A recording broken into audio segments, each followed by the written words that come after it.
Stéphane Lefebvre, je représente l'IMA, qui est l'Innovation Maker Alliance, que je vais vous expliquer. Là, aujourd'hui, c'est la première fois qu'on se présente. Donc on a choisi un événement de choix, c'est la convention annuelle du CRIP qui existe depuis 6-7 ans. Et on a créé un événement qui s'appelle Digital et IT Innovation Forum qui a présenté une trentaine de solutions innovantes IT et digitales. Et ça nous a permis aussi de présenter la nouvelle association IMA. Donc l'IMA, en quelques mots, ça a été créé le 2 juin. C'est une nouvelle association qui regroupe les responsables innovation, plus dans la DSI, qui à un des niveaux aussi bien stratégiques qu'opérationnels. Le but, c'est que ces personnes ont différentes problématiques.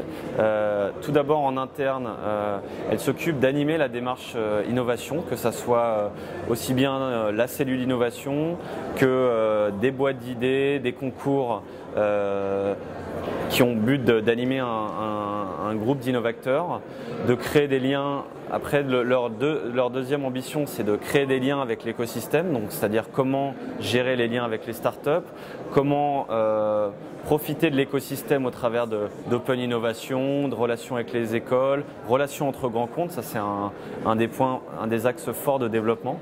Voilà, donc pour répondre à toutes ces problématiques, qui sont aussi bien méthodologiques que réseau, que bonnes pratiques, que aussi conseils, recommandations de solutions innovantes. C'est pour ça qu'on est arrivé sur un format associatif. La force d'une association, ça réside dans son cercle de confiance, le fait de pouvoir témoigner librement sur des sujets, de pouvoir voir très rapidement quels sont les sujets importants, comment on peut co-créer ensemble.